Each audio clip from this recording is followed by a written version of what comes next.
Hey there, drone fans. Rick here again from Drone Valley. In today's clip, I'd like to give you an overview of the announced, but not yet released, Hubsan Zino Mini Pro drone. Now, this drone is generating a lot of interest among flyers because, on paper at least, it can do things that no other sub 250 gram drone can do today. And in some cases, its specifications are beyond even larger, more expensive drones. So the drone isn't available yet. It was announced a couple of weeks ago, and the minute they announced it, I started studying the specifications, and there were a few things in there that really caught my eye and led me to believe that it really is the next evolution in this smaller drone category. Now, a lot of people are calling this the ultralight category, and I'm sure that's going to make a bunch of people that fly ultralights mad, just like when we started calling them quads, it made a lot of the quad fans upset. But it's a sub 250 gram category. Let's call it ultralight for today's conversation. I think this category is going to explode over the next couple of years for a number of reasons.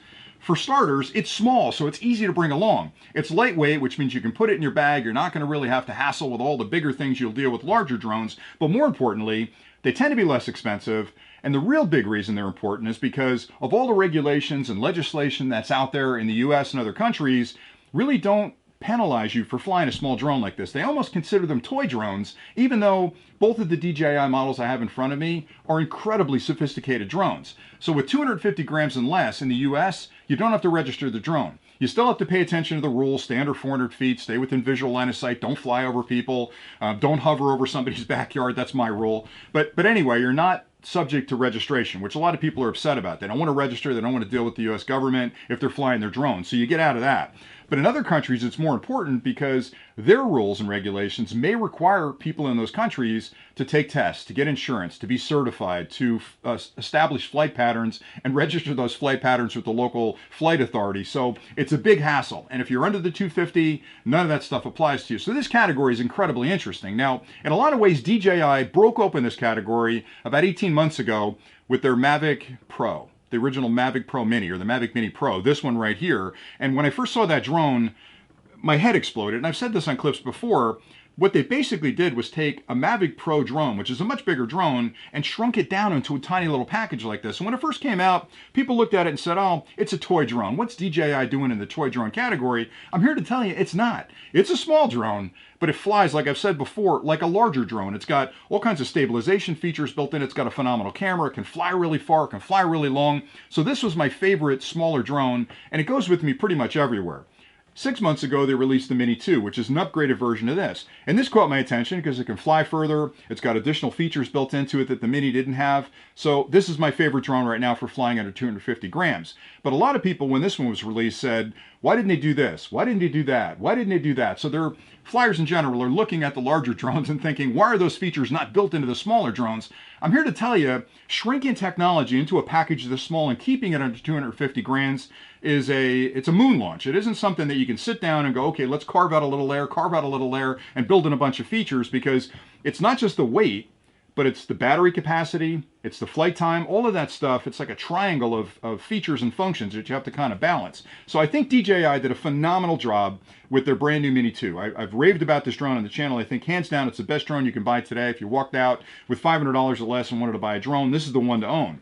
What interests me so much about the Zino Mini Pro, and I'm sure I'm going to mix these names up, but the Zino Mini Pro is that I think Hubsan looked at what was in the market today and said, we build bigger drones today. And by the way, they've been around a long time. Hubsan's a company that's been selling drones and flying drones forever. I own a bunch of them. I don't know why I haven't done more reviews on the channel, because I should. They're great drones for the money. They're great values for the money. My only concern with them is I tend to chase new technology. And what I find with Hubsan up until now is Hubsan kind of releases a drone that may be a little less than the current drones that are out in the market, but their key is they'll release it with similar features maybe to the last generation at a much lower price than competitors have. So if you're looking for a good value and you're not needing to be on the leading edge features, the Hubsans have been a pretty good opportunity for you up until now.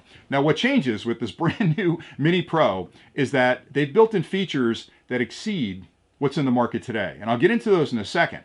Now, the other thing I wanted to mention was I love DJI. I talk about them all the time, but I fly everybody's drones. You can see them all behind the shelf here, and I've got, 40 drones out there in the shop.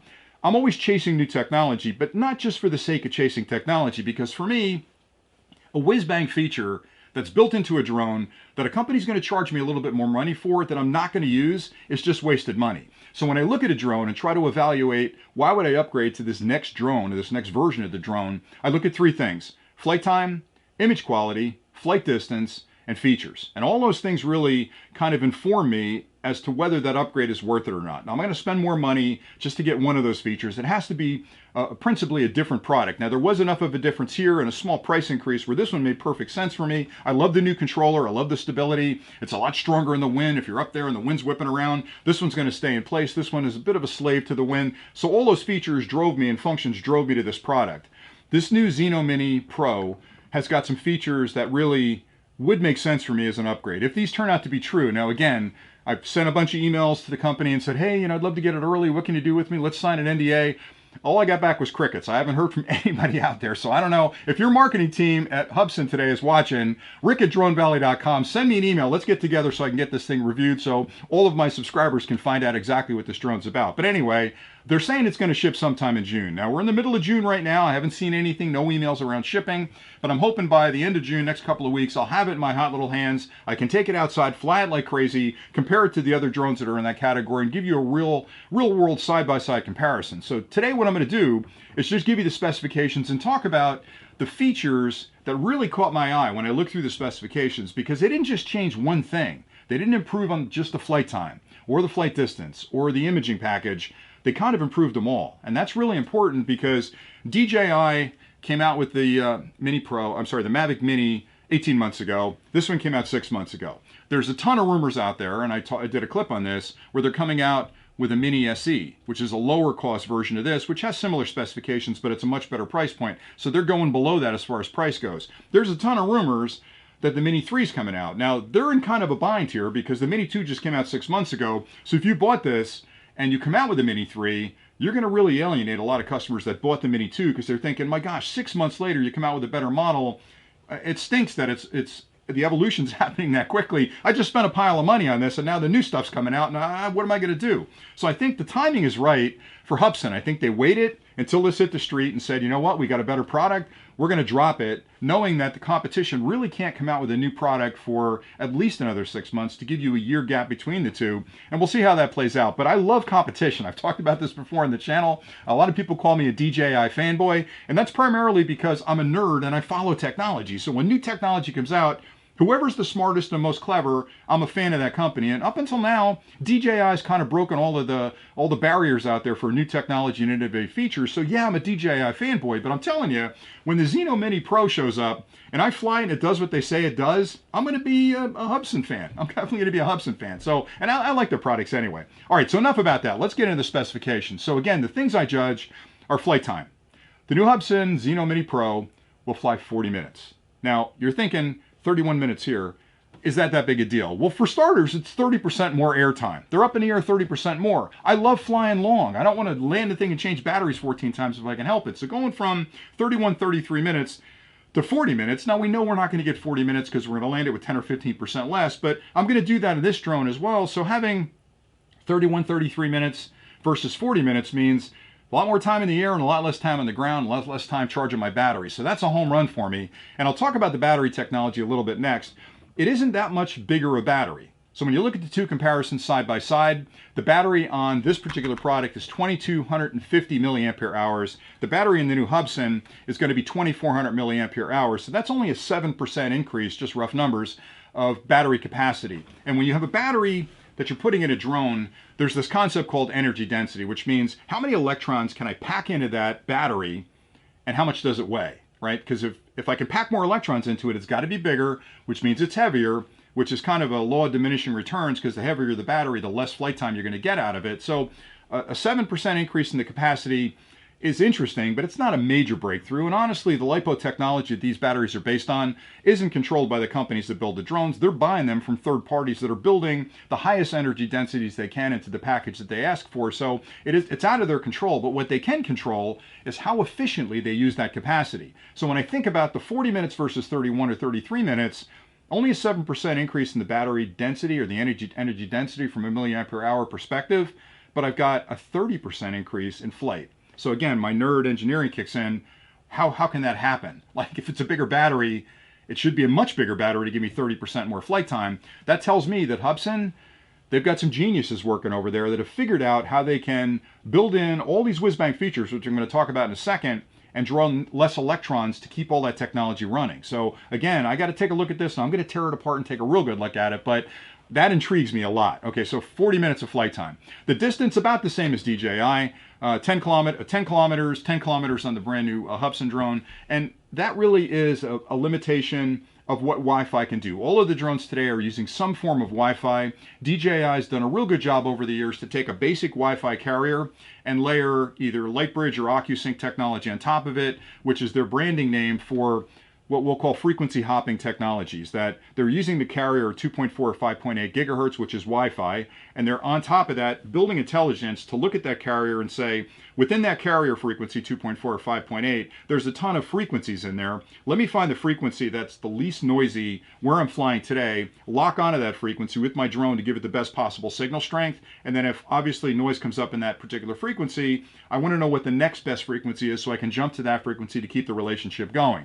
Up until now, Hubsan has been using earlier versions of that frequency hopping technology, but to get to 10 kilometers, you can't get to 10 kilometers with a naked Wi-Fi. You've got to have some kind of intelligence looking at the frequencies that are available and picking the best one and being able to hop across those frequencies. So to get to 10 kilometers with that drone, especially in a package that small, is pretty amazing. So you're going to get the same flight distance out of it. Not a reason to buy that drone, but I didn't expect that drone to have it. I thought it would be maybe 6 or 7 kilometers. To go a full 10 kilometers means they figured out how to do that OcuSync-like technology in the Hubsan product. And again, I say this every time, you're not going to fly 10 kilometers away. If you do, you're breaking the rules, especially in the States, because we have a visual line of sight requirement. For me, that's about 1,500 feet. With a beacon, maybe 2,000 feet, but that's as far as I can fly. The reason signal strength is important is because if you're flying in close, there's going to be a lot of noise around you, whether it's a Wi-Fi pop or a microwave kicks in or somebody else is flying a drone in your vicinity, and the channel is going to get chatter on it,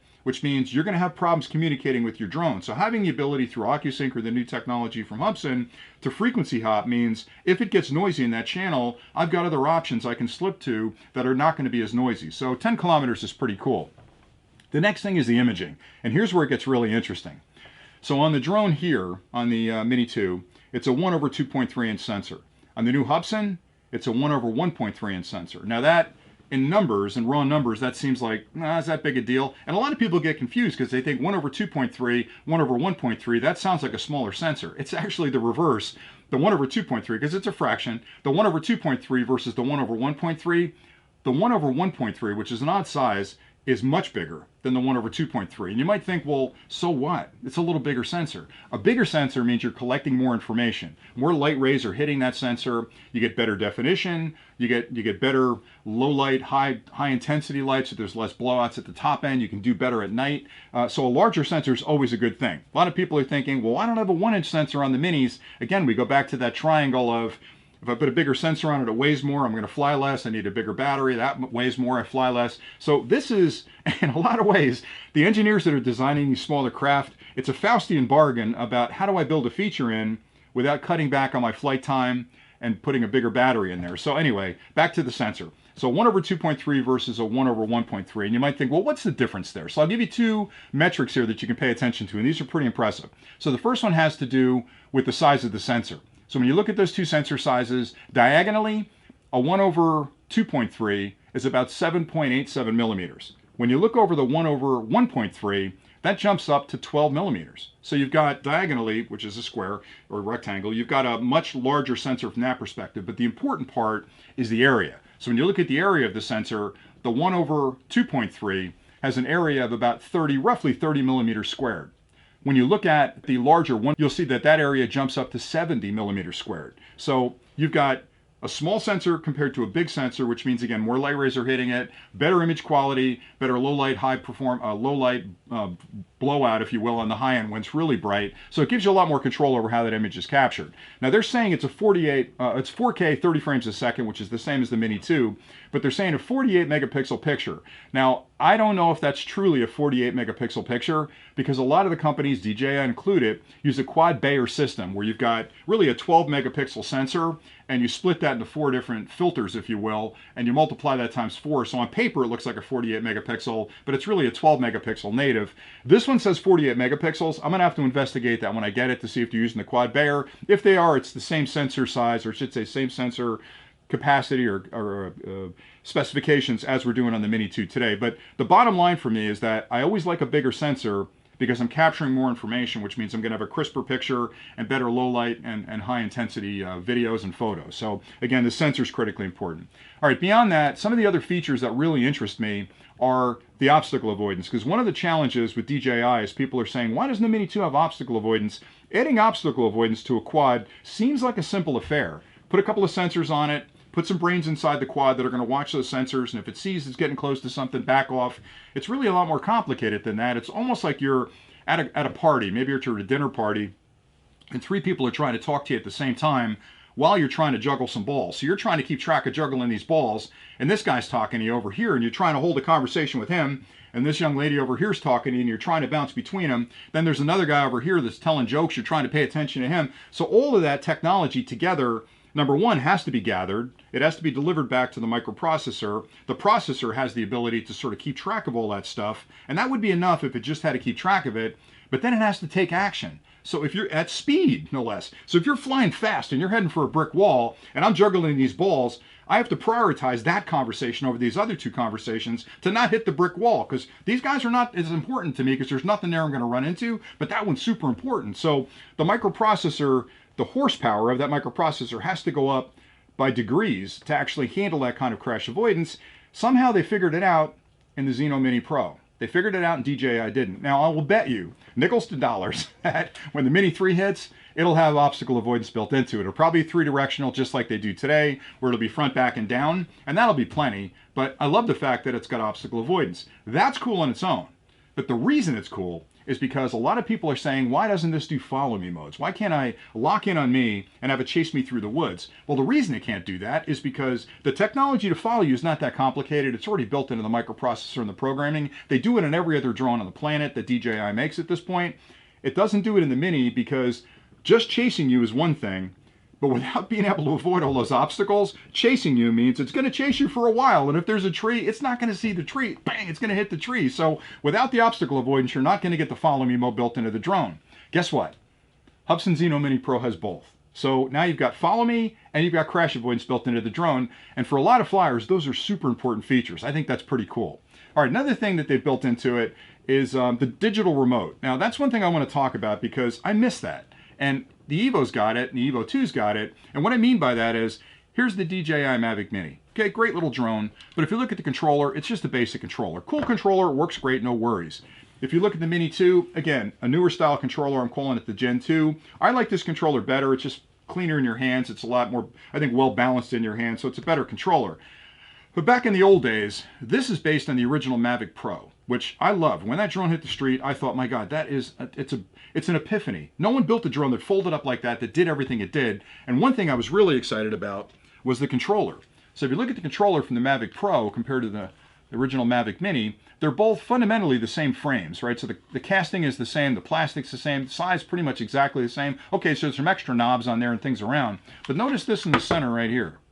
You've got a digital display right there in the center. Now you're thinking, why is that important? Well, it gives you telemetry information, it gives you battery information. All of the things that are critical to me as a flyer are right there on the screen. And even though I can get them through the application, there was something really comforting of being able to look down at my controller and really quickly you'll figure out where the stuff is you have to pay attention to, and you train your eye to look at the battery level or the distance or whatever metrics are on there. Well, this isn't cheap. To build in an LCD screen like that, it takes a little bit of money. It takes a little bit of time and engineering. You've got to present the information here that you're presenting through the application as well, so there's programming involved. Well, the brand new Hubsan product has a digital display built into it. So, and again, it's $10 more. At this point, the prices I've seen, or what I paid for it, a little bit more expensive than what you're buying here. This alone is well worth 10 bucks more. So I like the digital features of the remote, and I think, again, what Hubsan's doing, because they're kind of late to the party in this mini framework, this Lightwork framework. I think what they're doing is looking at the market saying, okay, for my money, this is me talking, this is the best sub 250 gram drone on the planet today, hands down. There's nothing that comes close to it. I've talked about it on the channel before. If you have any money and you can afford this and you're getting into drones, this is the drone known. This Hubsan Mini Pro looked at this, or the company did, and looked at this and said, we can do better than that. We'll give them longer flight time. We'll give them a better sensor. We'll give them obstacle avoidance, which again, what the heck? Obstacle avoidance. Will give me follow me mode. You know what? let's improve the controller. Let's go with the controller. By the way, their controller looks almost exactly like this. So I don't know if there's some kind of shenanigans going on behind the scenes between DJI and Hubsan. But anyway, that's a whole nother clip. But their controller is this frame size, and it's got the digital display built in, which is something that DJI abandoned back in the Mavic Pro days, like way back here, 4 generations behind this. I wish they kept that going forward, but they didn't. So again, that's on the Hubsan Mini Pro. So I hope you can see how all of these things help to make the new Hubsan Zino Mini Pro a really interesting product, and why I'm incredibly excited about it, because if all Hubsan did was introduce another drone into the sub 250 gram category, that would still be a pretty big deal, because they've got to shrink a massive size drone into a smaller form factor to fit under the 249 gram weight limit. So the engineering involved with that's a pretty big deal. But the important thing is, by entering this market with the Mini Pro, they're letting DJI know, hey, there's another drone company that's gigantic, that builds a lot of flying machines, that thinks this category is interesting, and we're here to compete. Now that drives DJI in a lot of different ways. Competition is a really good thing for consumers, because anybody that's in the category has to worry when somebody new enters, because that new person coming in this case Hubsan, is already entering a pretty mature category. I mean, DJI's got 2 drones here. I guarantee you there's a 3rd one on the way, but they've been in the category 18 months with this one and 6 months with this one. So they've got a lot of experience around what features can fit here, what kind of price point is appropriate. And when you have a new person entering that category who's hungry, that's a good thing, because they're going to have to reassess everything. And I promise you, when that announcement came from Hubsan, there was a team working on whatever the next generation of the Mini 2 is, let's call it a Mini 3, that watched that announcement and said, oh no, we thought we had plenty of time. We didn't expect this. What kind of features are in there? And when you think about it, Hubsan didn't just come in here and say, we're going to build a clone of this, and we're going to price it a little less, and consumers will pay attention to that. That would have been cool. But what they did instead was to say, we're going to build a drone in this category, and we're not going to just improve one feature. We're coming after all of them. We're here to compete.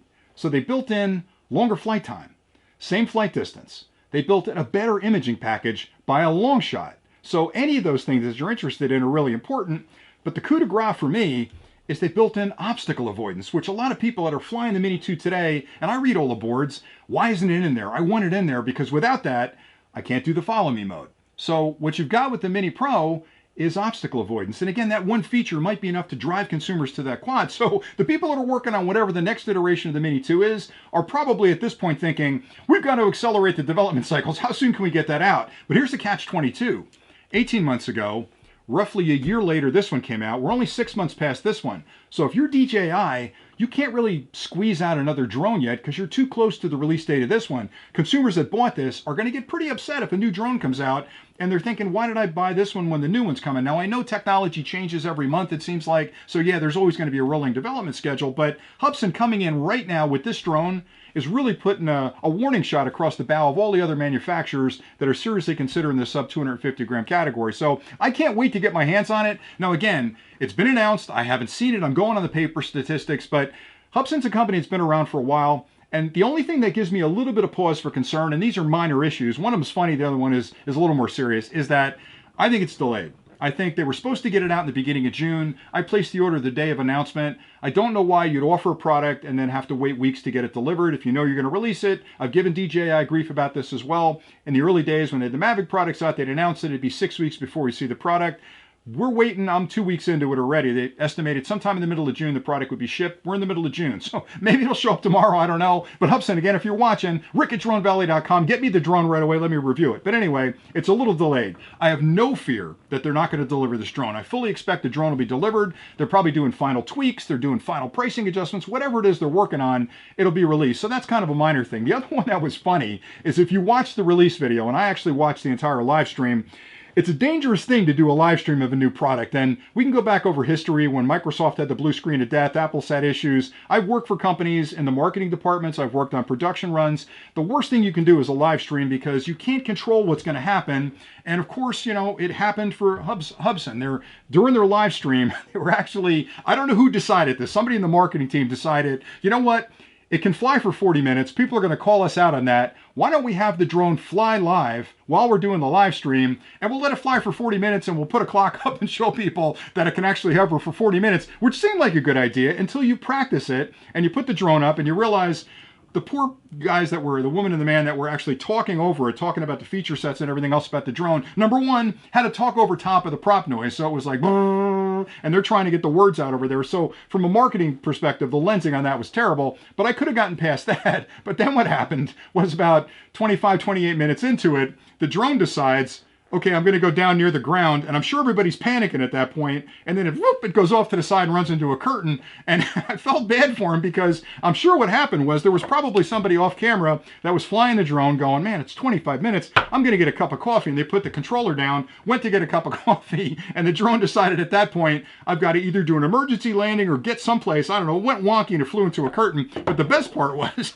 when that happened, the cameraman thought, okay, people are going to scramble to get the drone back up in the air, I can't have that on camera, so let me zoom in on the two presenters, and they pulled in tight on the two presenters, and it was like a deer in the headlights where they're looking at each other going, what do we do? This isn't scripted, what happens next? And I felt so bad for him, because we've all been in that scenario where you expect something's going to work, you've rehearsed it 50 times, and then the day you go live, something happens. So I'll give him a pass on that, but I thought it was, I'll use the word adorable, I thought it was adorable the way that happened and the way they recovered from it. So I don't expect there are going to be any issues. Maybe there's some microcode tweaks that are going on to make sure that the drone's not going to do that in real life, but I'll give them a fair comparison because if I'm being honest, and I always am, pretty much every drone I test has some issues pre-release. And I give feedback to the companies under NDA about what I found, what I didn't like, what needs to be fixed. In most cases, they fix it by the time of release. Or the good news is they can do over-the-air updates to fix it later on if they need to. So I wouldn't worry about any of that, but I did have to point it out just to give you a fair and balanced overview of what I've seen so far. And that's pretty much it for today. So